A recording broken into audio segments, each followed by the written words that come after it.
Well, it's Friday, and I've got my beautiful best friend Debi Evans with me on for the and it's banter Friday with and Debi. it's 1 o'clock.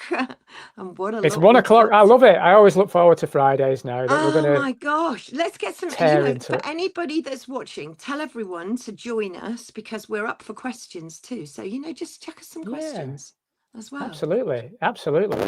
This has got to be a show where we have people involved, not just me and you having a chat. We want people Yeah. involved. So just put comments in the box, and we'll always try and get to you if we can. But we've got quite a lot to get through again. It's been like we keep saying every week, there's always something. And this week's been budget time. Oh. You know more about this than me, Debbie, but I have got a couple of clips that I'll bring up. But how's it gone? What's your feelings? Well, I mean, the whole thing, the budget was leaked for a start. I think it was about an hour before Rachel from accounts delivered the budget. So a lot of it was leaked. And what people seem to, everybody, all the pundits seem to be saying now is, hey, Batman Robin, is that... Hey, Chris. Hey, we need a Batman and Robin at the moment, to be We do. honest. We Yeah. really do. But I think the main takeaways were that people that are working hard, trying to survive, paying their taxes, they're going to be the ones that are penalised more as Rachel from accounts puts more into the benefits budget, which, you know what, I have a big opinion on the whole benefits situation. However, what I also saw in the budget was clearly stealth taxes, and they're going to come in. You get to hear the big stuff in the budget, the headlines, but you don't get to see the second, the kind of stuff underneath. And I know for a fact, for anybody that smokes maybe or uses a vape maybe, that tobacconists and supermarkets and anywhere that sells tobacco and vapes, they're going to have an extra license. So when they've paid, they're going to have to buy an extra license in order to sell tobacco and vapes, which is, of course, going to put the price of tobacco up even more. We know that tobacco, I mean, I'm just taking tobacco as an example because tobacco, alcohol, petrol, it's always the first things that when I was growing up, my grandfather always wanted to know about tobacco, alcohol, and petrol first, and well, obviously in tax. But we can see that energy charges are going up. We can see that now we're going to get these stealth. And the reason I'm highlighting the tobacco is because how many people know that actually anybody selling it is now going to need to purchase a license in order to sell it? So how many people are going to say, well, you know what, we're not going to pay it, or then that rises the price of the product. So for the ordinary British person, the budget is rubbish. However, for people on benefits, especially disabled benefits, they're going to suffer. They're going to be penalised because mobility cars are going to be cut down. People are going to be taken, they're going to be thrown off benefits. A lot of British people currently are being thrown off benefits. So whether they're getting personal independence payments or the old disability living allowance, they're not being allowed it. And yet, if you tune in, people watching today, if they tune in tonight on my 7/7, you'll see that migrants, hundreds of them every month, are claiming universal credit. So we've got hundreds and hundreds and hundreds of foreign people in our country who are claiming our benefits. This is not just a problem that has been created by the population of Great Britain. This is from foreign people coming in. Also, people that are on disability benefits. It's not a lot. No. It's not like we're saying, oh, these people are getting thousands and thousands. They may be getting what, £8,000-9,000 a year. That's it. You can't survive on that. No, you pension, can't. a pension is what, 800-900 quid a month. You can't survive on that when you've got energy prices going up, supermarket prices going up, literally everything's going up. And if it's not going up in your face, it's going up by stealth. So this mansion tax that they've announced, so that people with homes over £2 million, they're going to have to pay more. You think, oh, that's great, you know, that's good, we'll tax the wealthy. But next year it's going to be people with homes of 1.5 million.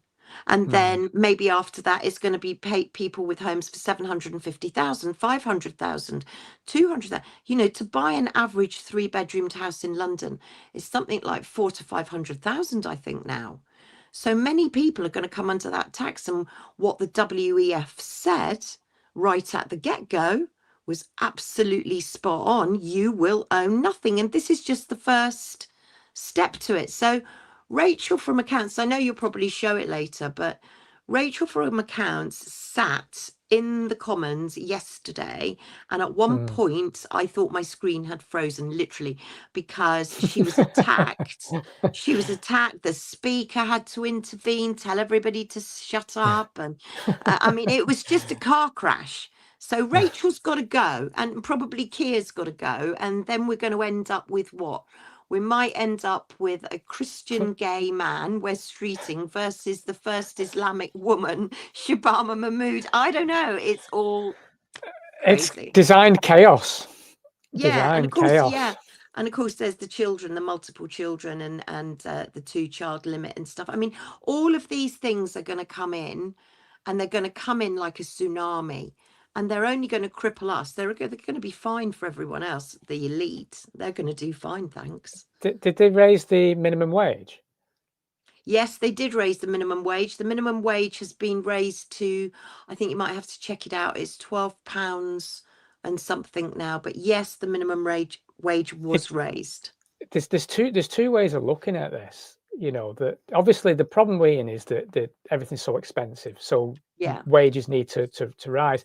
The issue being someone who's been a small business owner in the past and trying to survive as a small business owner, paying a minimum wage can be tricky as well. Yes, if that makes sense. It's like a catch-22. You know, at the end of the day, as an employer, you want to pay people what they deserve, but you've got to survive as well. I remember, you know, having to be honest, being a bit dodgy, paying cash to some of my staff to survive, you know, because it was if I had gone down the route of PAYE for everybody, we wouldn't have lasted 2 minutes, especially in the pandemic. I mean, we didn't last too long anyway, but there's no way we would have survived. Look at the drain that the illegal immigrants are having on our social welfare. I mean, they come into this country, they're in hotels, and they get £9 something a week. But outside all of these hotels, you see literally loads of Uber bikes and Deliveroo bikes. And they are literally coming into the country, jumping on these bikes and being paid cash or whatever.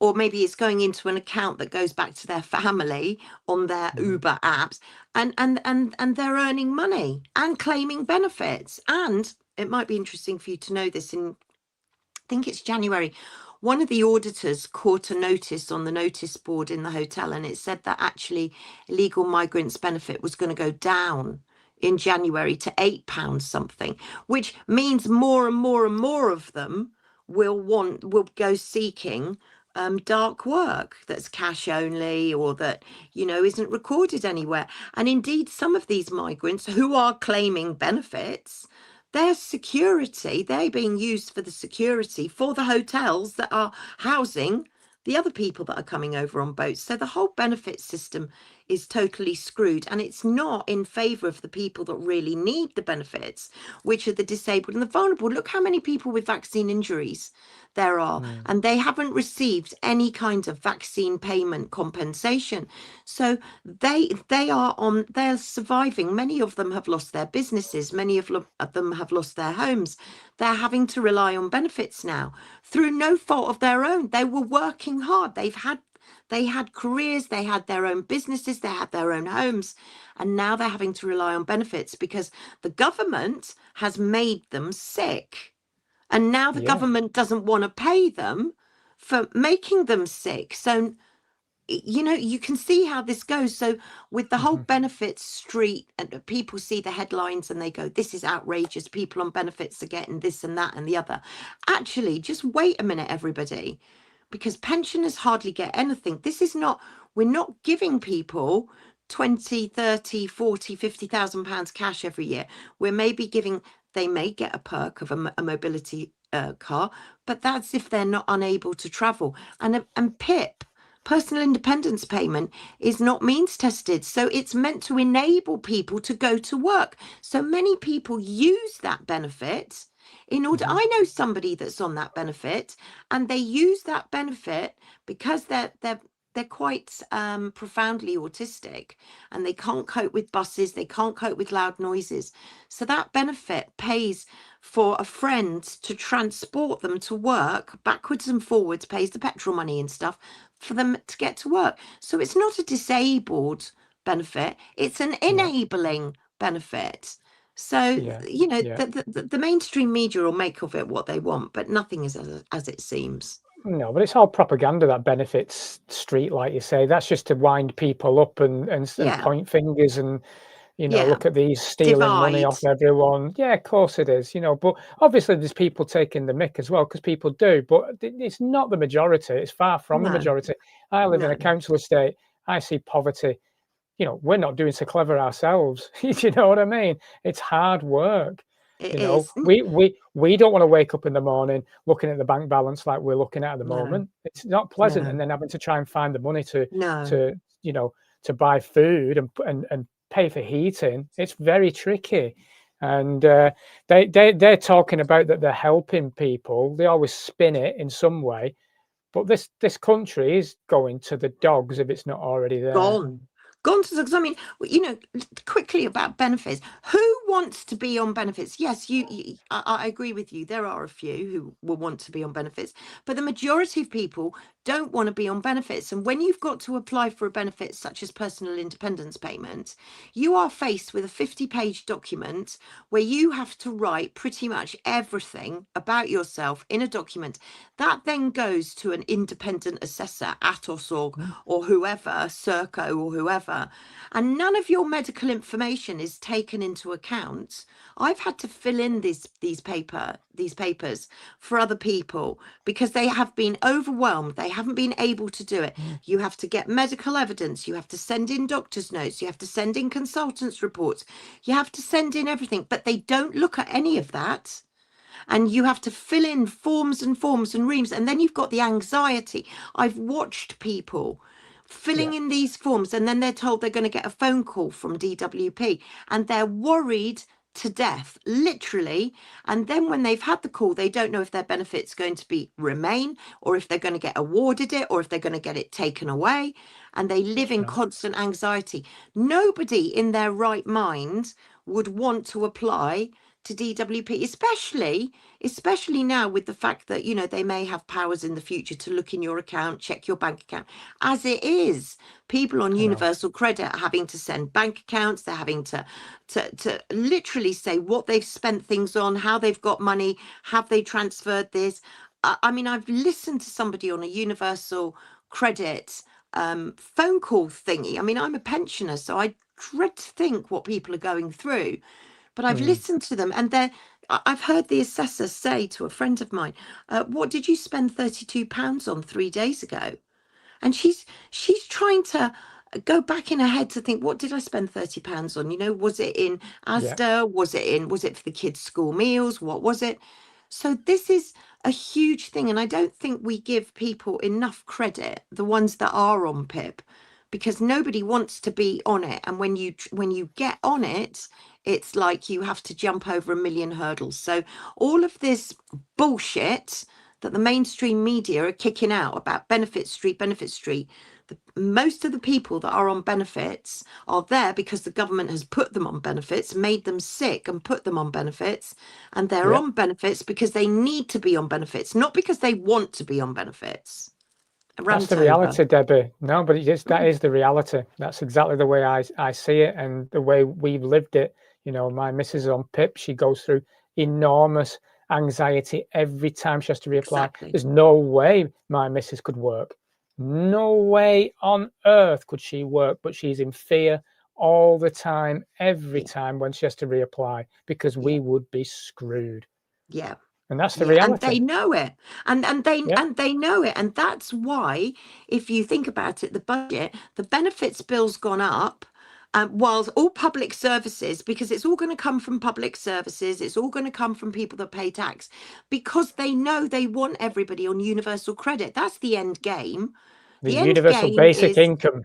universal basic income. That's what they want everybody on, UBI. So they've got That's to get right. as many people on benefits as possible, suck them in on benefits, whichever one it is, whether it's PIP, whether it's universal credit, whether it's the old-fashioned ESA, PIP. Some people are still on DLA. They want to suck everybody into the benefit system and then control everybody with UBI. It's just the first step. That's why the benefit DWP has the biggest budget of all government departments, and that's even over the NHS. Interesting. You sent me an image, Debbie. So do you want to talk me through this? What's going on here? I mean, we've talked about the mansion tax, we've talked about other things that are happening with benefits, but I've been looking specifically at the NHS, obviously, and what the budget is going to impact on that. And of course, this is all about shrinking hospitals. And I've talked about shrinking hospitals in my 7/7s, because that's the plan. We've got to shrink all the hospitals to build all these new neighbourhood health centres. Now, a neighbourhood health centre, you may think is, one in your village that's maybe going to take over your doctor's surgery, where you're going to get a pharmacist and blah, blah, blah. No, we've got a new neighbourhood health centre coming to Truro. Now, Truro is the city. It's the county city of Cornwall. So it's got a huge population, and we only have one hospital in Cornwall, right? The Royal Cornwall Hospital Trust. So when we get 5 million tourists coming every year, the 500,000 population of Cornwall and the tourists, 5 million tourists, we all have to share the same hospital. Well, they're slashing loads of jobs in Truro. So if you are coming to Cornwall for a holiday, bring your first aid kit with you. And they're putting in these new neighbourhood health centres. Now, we know that these neighbourhood health centres are not going to work because, number one, we don't have any district nurses. Number two, we don't have any community staff. Number three, we don't have any social care staff. And number four, the social care staff that we do have and the NHS staff that we do have, a lot of them are migrants and they're all going to get sent home. So we're going to end up with these neighbourhood health centres, no clue who's in them, no clue who's going to be seeing us, no clue what pharmaceuticals you're going to get rammed down your throat or into your arm. And then we look at 300 million for NHS tech to support staff and boost productivity. Know what that's to do? Not just to support staff. That's the NHS tech that you're going to be given at home, because the hospital bed that you once would have been admitted to is now your hospital bed at home. So everything's going to go to home. So you're going to need apps, you're going to need medical devices, you're going to need a phone or a tablet or a computer. You're going to need to be able to monitor your own observations, putting in, your fingerprint, your face print, whatever, inputting your data, and then some AI chatbot or some remote area will that they'll analyze your data and they'll tell you what's wrong with you. You probably get a drone at your door and you'll get a product delivered by your door, or you'll get a robot perhaps, because we don't have the staff in the community. And then they say prescription charges frozen to help hardworking people with the cost of living.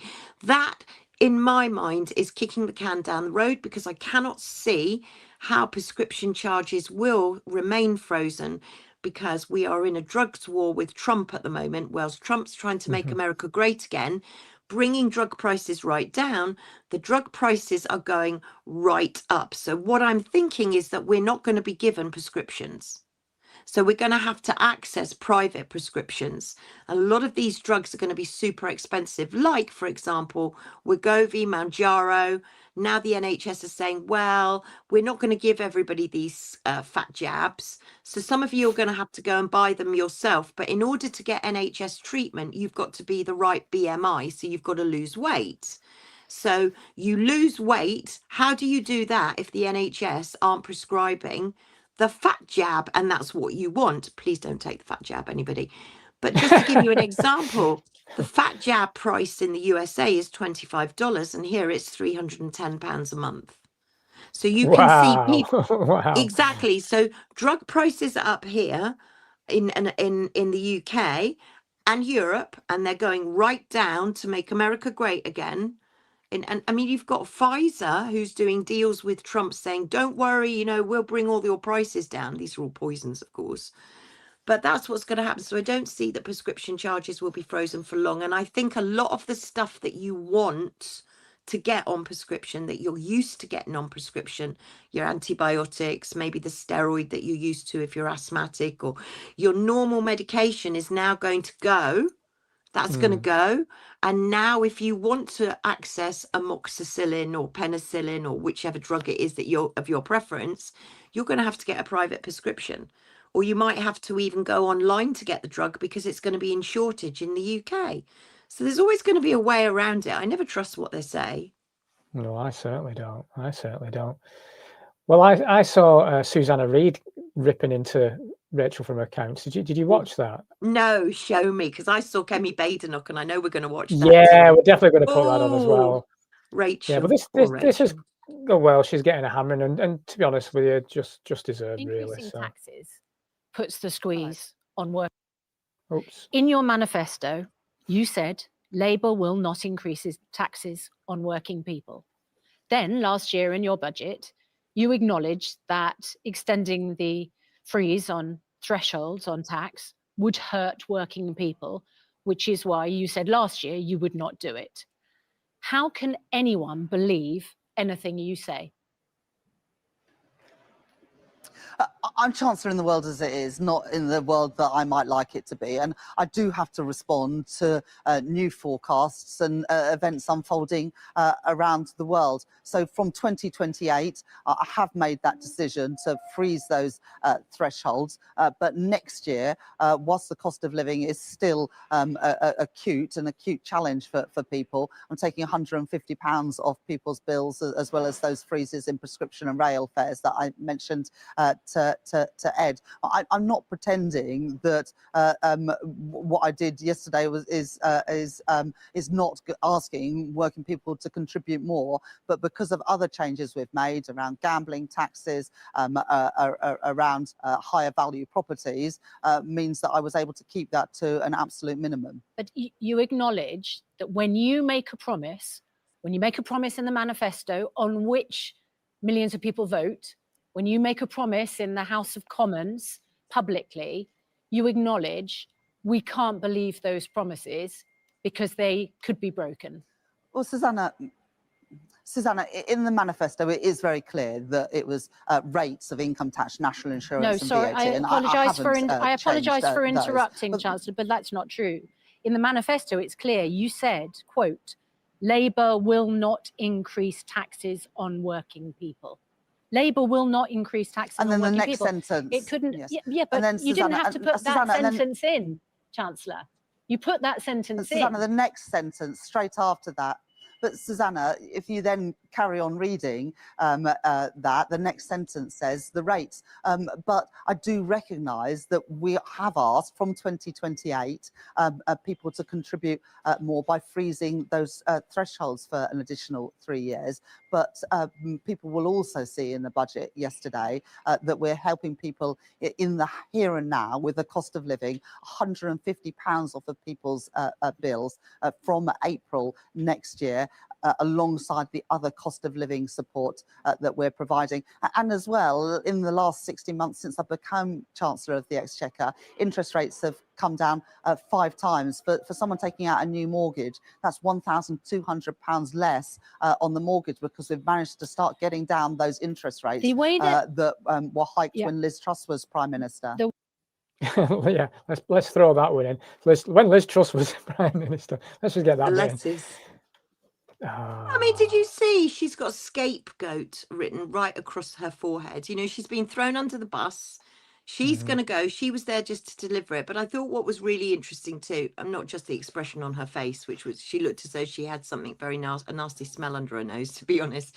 But, you know, I thought it was interesting that Susanna was interviewing her there, when she's got Ed Balls, who was a former Chancellor of the Exchequer, sat right, a Labour Chancellor, shadow Chancellor of the Exchequer, sat Yeah. right next to her, who, of course, let's not forget Ed Balls's wife, that Yvette Cooper, she's Home Secretary.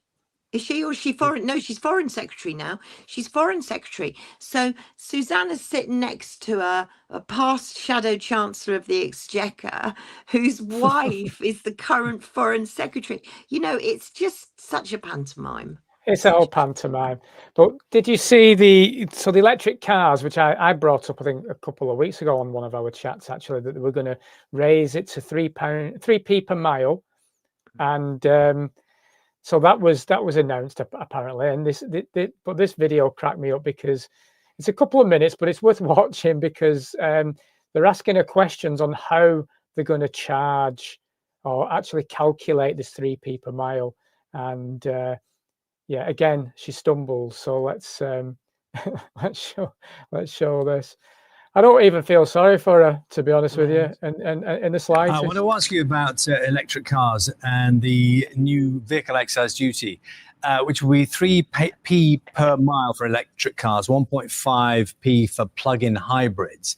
A lot of confusion over how a new car, which doesn't have regular MOTs, how will you know how many miles that car has done so you know the person knows how to pay that money?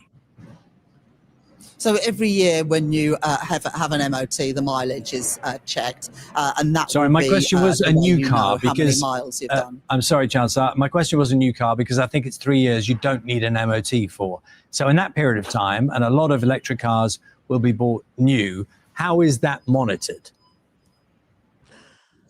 Well, look, there's changes come in 2028, and we've done that for a reason, to give time to make sure that this policy works. But everyone can check the mileage on the car. It's not a difficult thing to do. We wanted to make it as simple as possible. So it's who did they tell? I'm confused, Chancellor. Can we just clear that one up? I mean, you say everyone can tell the mileage. Well, is it? We don't know at this stage. Is that right?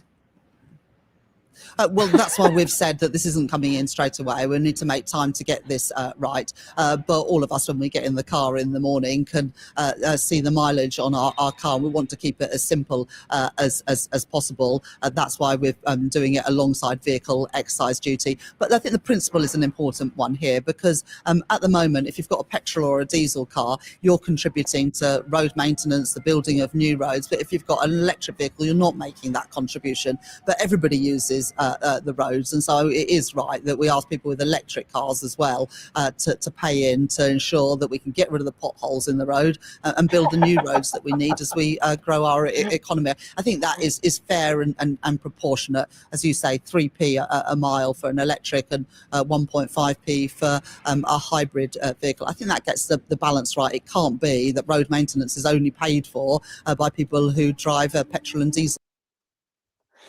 Wow. Whoa. Do you know? Whoa. It's funny, For a isn't start, I think these stupid wires that you attach to a car, I think they're a hazard. All these, I think it's just a trip. But I thought she was a rabbit in the headlights. But I think it's funny that she's going, oh, you know, they have to pay towards potholes. Well, dear Rachel, if you're watching, please go and have a look at an electric car and the weight of the battery on the electric car, because there are some multi-storey car parks that are now saying that they cannot cope with the weight of multiple electric cars because the lithium batteries not only just explode, but they're incredibly heavy. And some of the multi-storey car parks are starting to crumble. So will they now try and bring in an MOT every 12 months in the name of climate change? Yeah, good one. Probably. Well, no, the whole idea is that we don't drive, let's face it. That's my Lou, by the way, Debbie.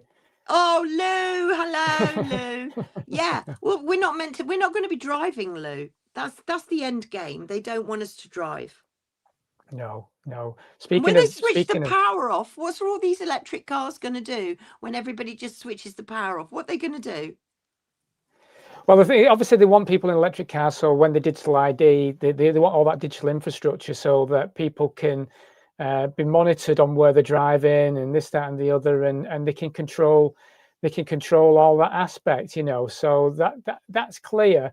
And speaking of digital ID, they've already announced in the budget as well that it's going to cost quite a bit of money. So we're going to be paying, taxpayers are going to be paying £1.8 billion for their own prison. That's amazing. It's a joke. Now, I have to say to anybody that's watching, go and watch Ant's YouTube that you did this monologue to camera on digital ID. Honestly, it is nothing short of brilliant, honestly, because it covers, people say about digital ID, but the way that you've said it and in the time that you've done it, because it's not that long, so I know people have got an awful lot to watch at the moment, but it's not that long, but it's incredibly comprehensive. And I mean, as you said in the video, this is going to affect everything, including whether you keep your house. You will own nothing. Even, you know, renters, people with mortgages, people that own their own houses, none of us are going to own anything at the end of the day because our houses won't be compliant. You know, they're counting on us to be compliant, but also our homes have got to be compliant. And if they're not compliant with a heating pump, or you haven't got X amount of solar panels, or you've got too many windows, or you've got too many bedrooms, or whatever, you're going to end up with compulsory purchase orders. And they're going to end up now with the mansion tax, where people don't want to sell their houses because they know that they're going to have to pay a huge tax. But equally, if they keep their houses, when they die, they know they're not going to be able to pass that house to their children. So this whole digital ID thing, and the start of it was digital health. But everybody should go and watch your video. And yeah, I mean, I've tried to understand it because I've only just come across it. But I'll play a video in a little while. There's a gentleman that's worth following, and he's called, let me just find him, Miles Harris, his name is, and I'll bring that video up in a bit. But this is a massive concern. So for me, when we were going through what we were going through in 2020, and we you know, the people that were looking into the madness of this world, if you like, the conspiracy theorists, the tin hat wearers, well, we were saying about the World Economic Forum, and we were talking about it to people and saying, look, they don't want us to have anything, and it's all the you'll own nothing and be happy kind of situation. And I remember thinking, how are they going to do this? How are they going to do this? But tokenization is how they're going to do it. That's the reality of it, and it's not a joke. It's these corporations and I'll put government in that bracket as corporation. They're not public servants. They're corporation. They basically are going to sell us under the bus. That's what they're going to do. Again. And it's quite frightening. Anyone who gives a crap about the fact that they worked all their lives and they've got property and assets, and they want to leave these, these assets to their children for generational wealth, this is a massive, this is an area that cannot be ignored. And the gateway to all of this is digital ID. Without digital ID, they don't get this either. So, 100%. I can't say enough how important this is. And it's not just that, people, but the trouble is people are actually wanting digital ID. People are enjoying this. Did you know that Ryanair, for example, all of their boarding is now digital? They don't print out any boarding cards. You cannot get on a Ryanair flight unless it's digital. British Airways are still doing check-ins at desks, but a lot of airlines aren't, and a lot of people are saying, we want the convenience, we want to, and they're starting digital ticketing now on trains in I can't remember if it's the West or the East Midlands, but they're doing it up there, so that they're saying that this is good for customers because, it's going to be a seamless journey and blah, blah, blah. It's all for your own convenience, whereas absolutely not.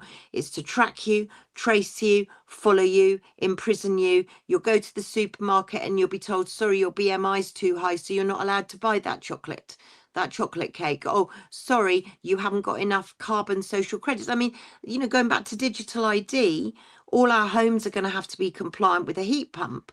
So if they're not compliant with a heat pump, we can't sell our houses. And that means landlords won't be able to rent out their houses. And a lot of houses aren't suitable to be converted to a heat pump, and it could cost up to £10,000.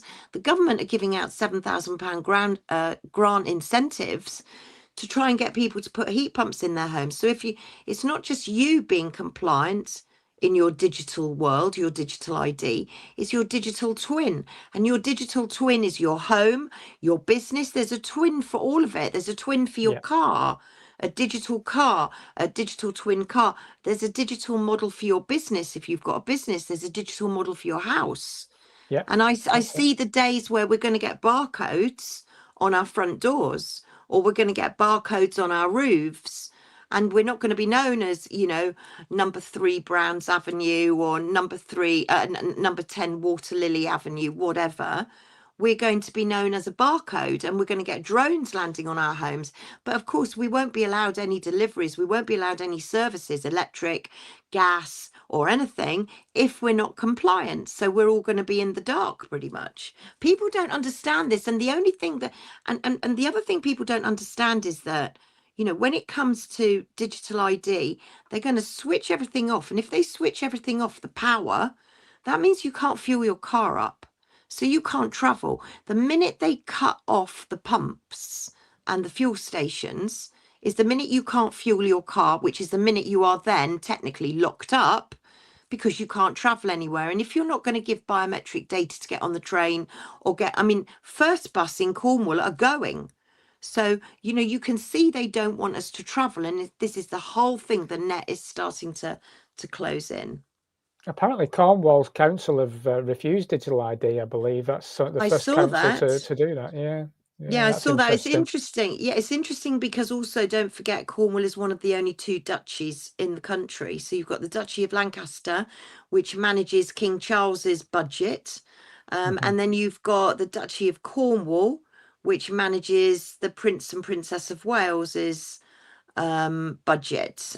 So Cornwall's, and it's interesting you say that though, because they say no digital, and yet I saw that these huge great screens, it's like huge giant 8-foot mobile phone screens, were going up in Truro, and there's CCTV absolutely everywhere. So whilst they might not want to change all their parking meters and stuff to put your app and all the rest of it in, they are still marching forward. I think everyone is, and the government have just announced that they're going to give millions of pounds worth of digital boost to local authorities in order to centralise everything. So it's coming. I mean, I'm glad that Cornwall have done that, but I'm looking at the other stuff behind, and I'm thinking, we have so many obstacles to face. That's just one. Yeah. Speaking of budget, though, we'll finish off with budget with a video that you shared with me. Enjoy. And that was enjoy.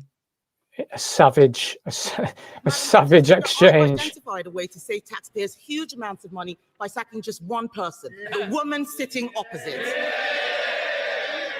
The ex-chief economist of the Bank of England was not mansplaining. He wasn't mansplaining when he said the uncertainty around today's budget is the single biggest reason growth has flatlined. What did the Chancellor think would happen when she went on breakfast telly to do an emergency public service announcement? I interrupt your Cheerios to bring you this frightening message about income tax. And then, unbelievably, she changed her mind 3 days later. No wonder people are in despair. She says she wants people to respect her. Order. Conservative colleagues are drowning out the leader of the opposition speech. So just be mindful, nobody will be able to hear her at home. Leader of the opposition.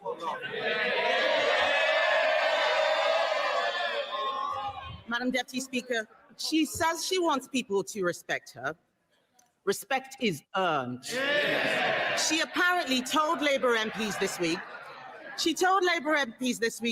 I'll show the media, I'll show the Tories, I will not let them beat me. Show us what? Making stuff up at the dispatch box, incompetence, chaos, and the highest tax burden in history. She said to them, Madam Deputy Speaker, I'll be there on Wednesday, I'll be there next year, and I'll be back the year after that. God help us. She is spineless, shameless, and completely aimless. Talk to any business. Talk to someone looking for a job. Unemployment is up every single month since Labour have been in office. They don't want to hear it, but it's true. They're shouting and complaining they cannot create jobs. It is the worst year for graduate recruitment on record. Are they proud of this? Companies like Merck and Ineos slashing investment plan. Order.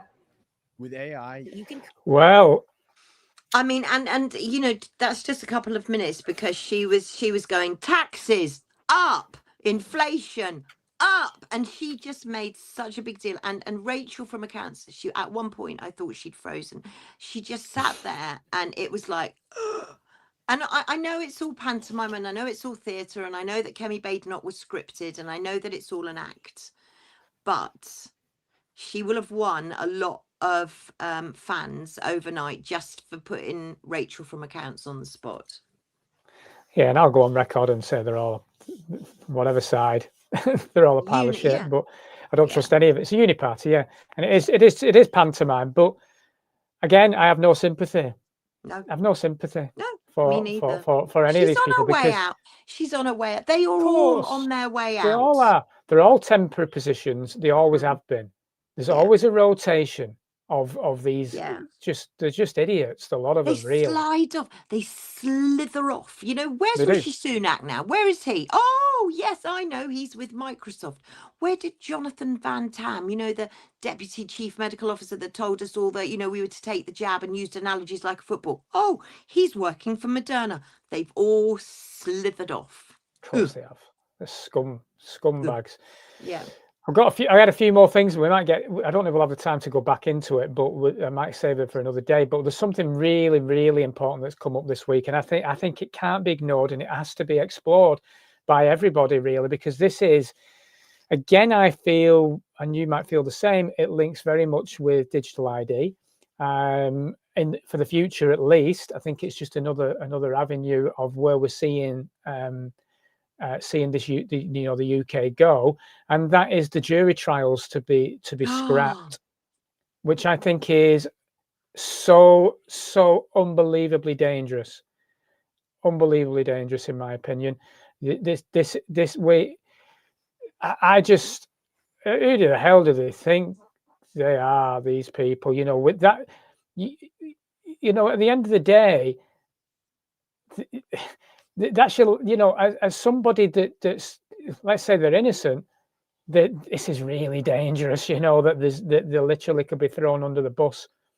Oh, well, what it reminds me of is what they do in family courts. So it's all secret. There's no jury, there's no nothing, but it's absolutely confidential. And if you don't have a jury, I think what they're going to bring in the future is it'll be sortition. Everything will be, well, we're going to be living in a world of sortition where we've got trusted messengers in our community that will have been selected to be basically our tribal elder leaders and throw, or it's going to be an AI chatbot that delivers the verdict. It's going to be AI that makes sure that your witness statements, it's all going to be a complete sham. And this is what I mean. Lawyers, doctors, they were all the turkeys at Christmas, all of them. AI coming in. And that's exactly it. That's why I say it's linked to digital ID, because that's what they want. But this was quite an interesting tweet from the Free Speech Union. Juries have been the last line of defence against the authoritarian cancel mob. When our members have found themselves charged with criminal offences for speaking out, juries have reliably said no dice to overzealous prosecutors. This has infuriated the CPS and the activists who make malicious complaints. One was Jamie Michael, a decorated Royal Marines veteran, who was charged with inciting racial hatred after a Labour staffer reported him to the police for a video he posted on Facebook. Jamie spent 20 days in prison on remand. A jury took just 17 minutes to clear him. The local Labour Party was said to be furious. Now David Lammy wants to scrap juries and give judges who are required to follow DEI policies the sole power to convict and jail Brits for up to 5 years for online posts. This move is about power, not saving costs. Nothing in our present national situation warrants abandoning an 800-year-old right that in a court of law, your peers decide if you're guilty, not the state. And I think that's the clear bit. It's about the state having control over the individual again. This is a massive, massive problem. And I don't really see anyone talking about it, to be honest with you. No, I agree. There aren't. And I saw a case in the paper a couple of days ago, a father and son, British, who had smuggled heroin in pomegranate juice, loads of it, and they were spared jail. And yet people that have put a social media post up, even if they've deleted it, are dying in jail. I mean, you know, people have died in jail for being put into jail for a social media post that is now deemed to be more dangerous than heroin supply, £20 million worth of heroin supply in the UK. This is where it's getting terribly scary now, because if you have been, this is where blockchain comes in, because if you've done anything wrong, say it's something really, I don't know, what we would maybe call insignificant, a parking ticket. You get a parking ticket, there's no right to appeal. And any right to appeal, if it goes up on your block, on your chain, your blockchain with CBDC and digital ID, then your employers and everybody can see you haven't paid a traffic fine, you've been found guilty of something, where actually you haven't been found guilty by a trial, you've been found guilty by a chatbot or by artificial intelligence, and nobody is there. You can't appeal it, you can't fight it, and then it's up on your block. I mean, it's called blockchain for a reason, so that everyone gets a block, like a tablet, if you like, and all of your history goes on that tablet, so anyone can access it. Your employer, HMRC, the government, your friends, your family, anyone can access it. So that's where all of this is going. And juries without trials is like, well, everybody, they're going to deem everybody guilty now until they're proven innocent. Everyone will be guilty. That's the whole point of this digital ID thing. That's the whole point of it. And interesting, I don't know how true this is, I'd have to look into it, but apparently there is a list of leaders over in history that removed trial by jury. And let me name some: Adolf Hitler, Mussolini, Stalin, Mao, Lenin, Franco, Pinochet, Pol Pot, and now Starmer. Interesting. I don't think I'd want my name added to that.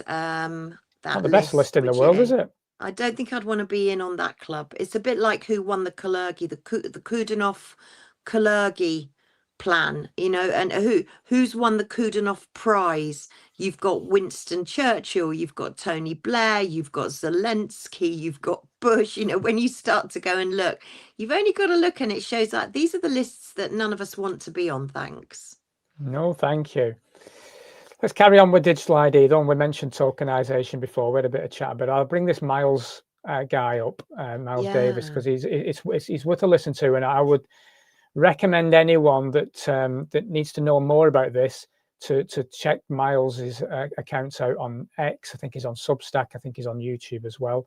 I'd like to get him on the podcast actually at some point if possible, because he clearly knows his stuff, and this is very, very important. So let's play this. Most people have no idea that central banks working through the BIS are quietly building a new financial architecture that could reshape how money, assets, and even ownership work. It's called the Single Unified Ledger, a system that brings bank deposits, payments, mortgages, government debts, and even future tokenized assets onto one shared digital platform. On the surface, your bank balance will look the same, but behind the scenes, everything has changed in terms of the architecture of modern finance. This new infrastructure promises instant settlement.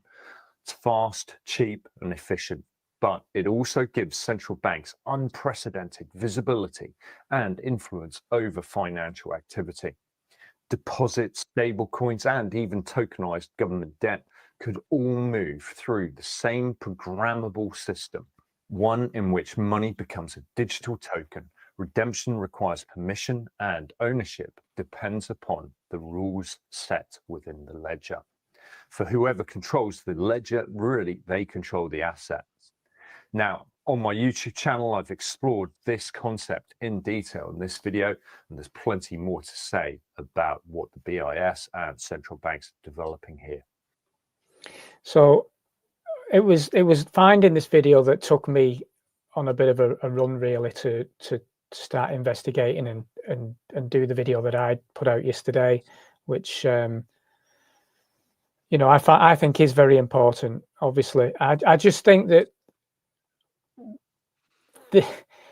I really believe if we're going to get the public, the general public, to understand the true difficulties that we face with digital ID, it's the fact that this is on their doorstep. This takes their property into the equation. Like you mentioned before, you don't get the heat pump, you can't afford the heat pump. Either A, you're going to have to get a bank loan or remortgage your house to get the heat pump to be CO2 compliant, or you're going to sell half your property or your full property. You'll still live there. They'll let you live there, rent it, but they'll take it off you.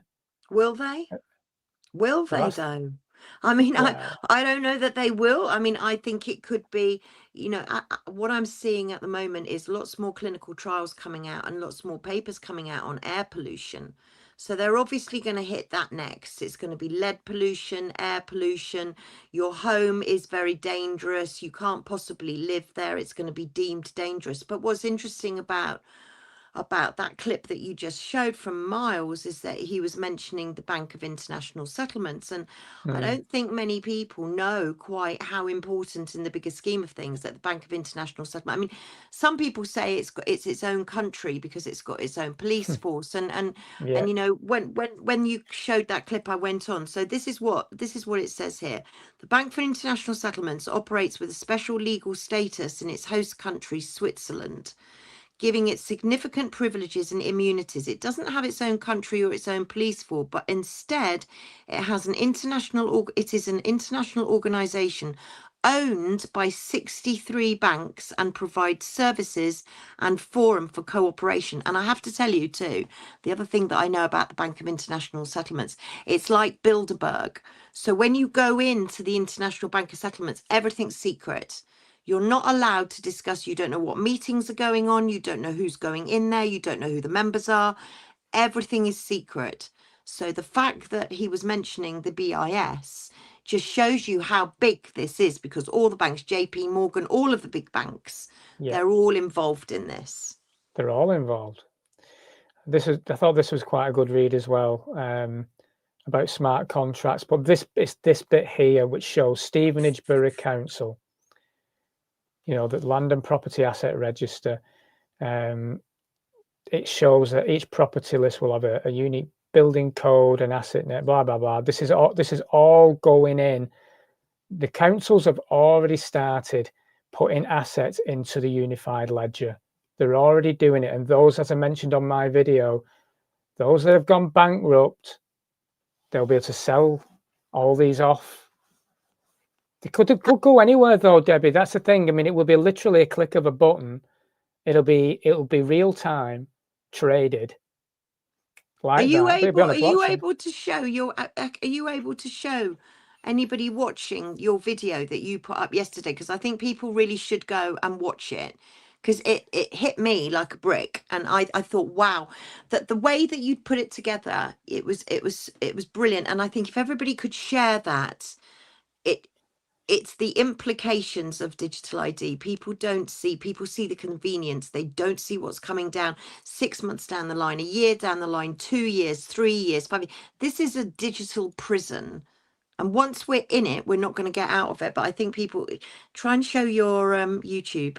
And well, if anyone's interested, if you scroll down on my channel, it's under the rants playlist here, and it's this is the latest one. Your assets are at risk. It's 17 minutes long, but I feel it does have value.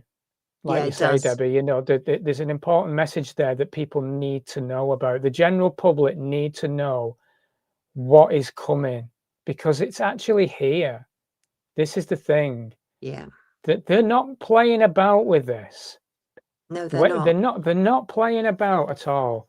You know, and it's us that gets hurt, as always. It's us. Have you heard of? I mean, we've talked about vouching as well, because there's going to be, We're all going to Yes. have this line that we draw, you know, are we going to give up our driving licenses? Are we not going to go to the supermarket? Are we not going to take our kids to school? Are we not going to, whatever, there's going to be a line that we all draw, that we all cross. And until you've given your biometric data and become a good citizen and you've got your social credits and all the rest of it, if you're not going to do it and you're not going to comply, you're going to need somebody to vouch for you. So you will be called digitally challenged. That's what I think it's digital ID challenge. That's what you're going to be called. And you're going to have to get someone else that has bought into the system, that is compliant, in order to vouch for you. And I mean, you know, that goes back to the old days. I think I've said it before. That goes to the old days of going back to the post office and getting the postmaster to sign the back of your photograph or on your passport form, or a police officer that you knew, or a teacher, or whatever. But that's where we're heading for now, digital vouching, because everything is going to be, you know, your phone is going to be integrated into you. You're going to become a digital being. We are going to become digital humans. We're going to be living in the metaverse. Everything, want. our whole reality is going to be digital. That's what they I don't want, think but we've got people to stop it, haven't we? understand. Well, Yeah. that's the key, though. That's the key, Debbie. People think, well, why are you, you know, fear mongering? This is not fear mongering. This is like, you've got to have a bit of awareness, because they're not going to tell you everything's by stealth. They're not going to tell you this will just happen. And before you know it, you're like, oh, how did the fuck did that happen? And I've no house left. You know what I mean? Exactly. Well, that's what they're doing. Can I just quickly share, while we're on this topic, and I know because we've only got a few minutes left, there's loads I wanted to get into, but a friend of mine, Callie Spell, who is incredible with law, and she has a channel called Dark Matters, and she sent me this yesterday. I'm not going to play because it's 35 minutes long, but basically this one here I highly recommend people watch also, because they talk about how biometrics actually is against the law. Oh, wow. They can't do it. They can't do it. Wow. This is what this. So Callie's trying to get this information out as best as possible also, because the more people that are aware of this, they've no chance then either. Wow. I would definitely be watching it. I would definitely be watching it.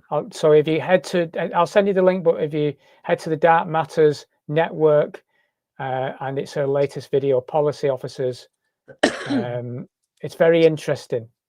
It's very interesting. Now, I as I said to Callie on the phone yesterday, I'm not that bright. I don't really understand it, but I think there's plenty of people who are, and it's for her. She's saying it's about numbers. The more people, like we're saying about awareness, the more people that know about it, the more people that are empowered about it, the more we take control of the situation, rather than being fearful and just walking straight into this trap. Yeah, 100%. The thing is, with all of this that's coming down the line, you know, I don't believe we can stop it completely, because it's come so far down the line. However, what I do believe we can do is mitigate the damage. And there's simple things that we can do that seems so, I don't know why the word no, N-O, seems so difficult for people to say. They don't seem to be able to say the word no. They don't seem to be able to leave their mobile phones at home and make them an immobile phone. If we did that, if we got rid of the apps, you know, these are simple things that you can do that cost no money. It costs nothing. It just takes a little bit of self-control and dedication to make sure that we just start dropping it. And we go to our doctor's surgery and we go, hello, we'd like to see you face to face. We'd like our prescription in our hands to wave around. We don't want it digitally. We want to be told, you know what? People are being told by the app if they've got cancer now. That's how bad this has got. You know, this is how bad it's got. Normally, in my day, if a patient was receiving a terrible diagnosis of cancer, there would be a meeting. The relatives might, you know, somebody would go, you go with your wife or your husband, you go to the consultant would sit you down and very gently tell you what they found. Now, no, you just go to the app and the app tells you you've got cancer. So this is where we're going, folks, and this isn't where I want to be going. I want to be able to hold hands. I want to have people. Humans need to be with humans. We are not digital. We are not digital beings. We're human beings. Yeah, and I think that's a great way to end it, Debbie. I I'd like to have comedy in this in our shows, but we've not had the opportunity too much. We've had too many. We will important next week. things. I've got comedy for you next week for sure. I had some lined up. Next week. But we're out of time, so next week. And thanks to everyone watching. And yeah, you. we'll see you 1 o'clock next Friday. And Be there. We'll bring the world to rights again. Thanks, Debbie. Much Mwah. love. Bye, everyone.